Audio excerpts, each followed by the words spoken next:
Meu sogro veio com uma filha em cada braço. Ele me deu uma e passou a outra para o outro. E nós três crescemos juntos na Bolívia e sempre fizemos coisas juntos.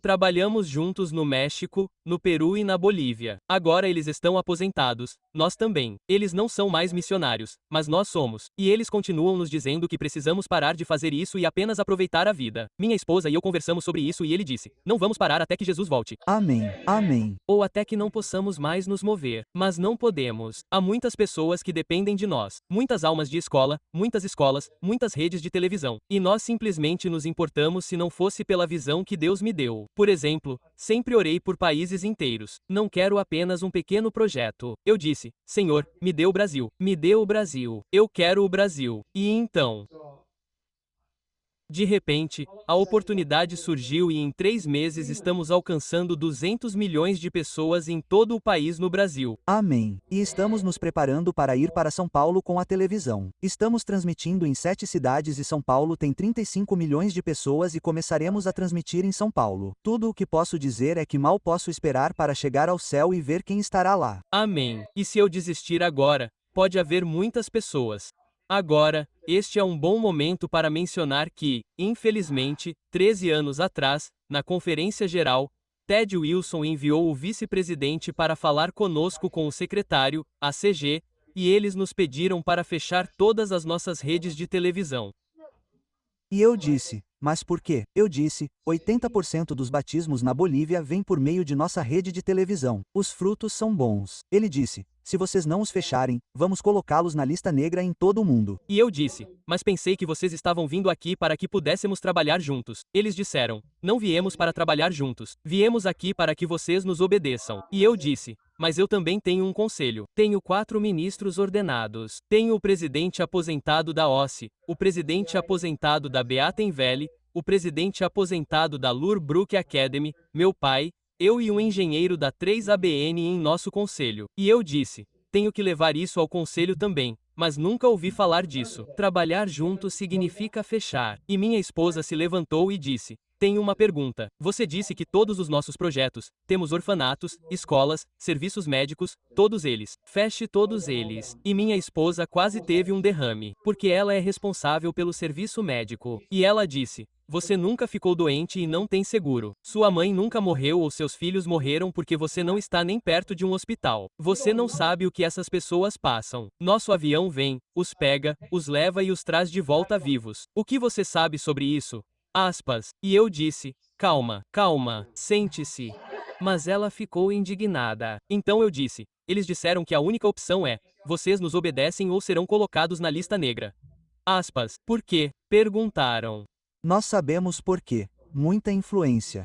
Pregamos a verdade presente. E eles não querem isso. Sei o porquê. Ponto e vírgula. Não sou leiga. Sou funcionária da igreja a vida toda, ministra e administradora ordenada. Sei o que há por trás. Controle. Então eu disse: 1 minuto. Preciso fazer uma pergunta a Satanás. Você vai falar com Satanás? Sim, mas não se preocupe. Eu disse: Satanás, só uma pergunta. O que você quer que o povo de Deus faça? Fechem todo o seu trabalho ao redor do mundo ou continuem abrindo mais e mais e mais? Obrigado. Satanás diz: fechem tudo? Aspas, aspas.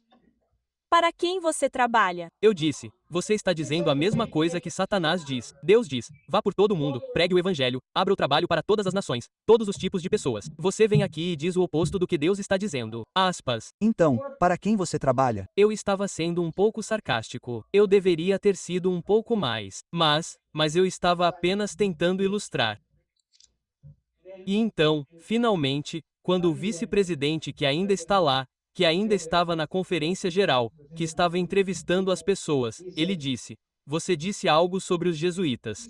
Eu disse que sim, os jesuítas são os inimigos da verdade e estão em todo o mundo tentando impedir a obra de Deus. Ele disse que os jesuítas não são nossos inimigos, eles são nossos amigos e conselheiros. Eu acho que não.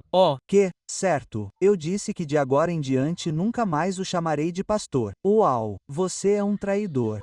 Você nos traiu. Eu pensei que você estava protegendo a igreja na conferência geral. Mas se os jesuítas são seus amigos e conselheiros, então eu sei quem veio e lhe disse para dizer o que você faz. Sinto muito, mas eu disse que isso é verdade. Qualquer um que seja amigo dos jesuítas é meu inimigo. Inimigo de Deus. Eu disse porque eles tentaram me matar. Eles tentaram me ameaçar. Eles tentaram me envenenar. E eu disse, e então você vem e diz que eles são seus amigos. Sinto muito. Você não trabalha mais para Deus. Isso mesmo. E então, foi isso que aconteceu. E eu ainda estou triste. Eles nos colocaram na lista negra no mundo todo. E isso ainda dói e ainda tem consequências. Mas você sabe de uma coisa? Quando isso aconteceu? 13 anos atrás. Não é por volta de 13?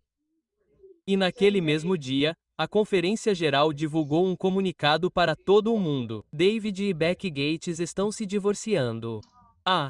O presidente da União ligou da Bolívia e disse: o que está acontecendo? Vocês estão se divorciando? Não, não estamos nos divorciando. Aspas, mas recebi uma comunicação do departamento da Conferência Geral para o mundo todo. E eu disse, sinto muito, mas isso é mentira. E eles inventaram e não conseguiram encontrar nenhum esqueleto no armário, então eles inventaram essa.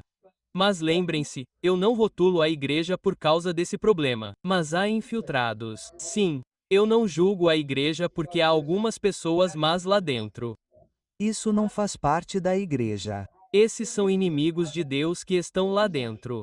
Ou que talvez tenham caído sob a influência de bandidos. Mas eu não julgo o povo de Deus por causa disso, porque eles simplesmente não fazem parte do povo de Deus. Neemias teve o mesmo problema, e então ele tinha pessoas tentando desencorajá-lo. Então o povo de Deus é o povo de Deus. Mas o povo de Deus, lembremos-nos sempre, são aqueles que amam a verdade e são fiéis à verdade. E teremos ambos os grupos em uma igreja até que Deus ache adequado limpá-la. E então, não seja duro com a igreja só porque algumas pessoas são assim. Até mesmo administradores, até pastores.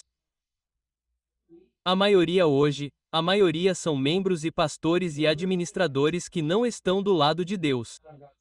Mas há alguns que estão. Sim. Amém. Mas lembre-se, o povo de Deus é sempre um grupo menor. E sejamos fiéis a Deus, a sua verdade, a sua igreja real, e lembre-se de defender a verdade, independentemente das consequências. Eu sou grato a Deus por todos os anos que tive, lindos 30 anos de igreja, trabalhando para a igreja.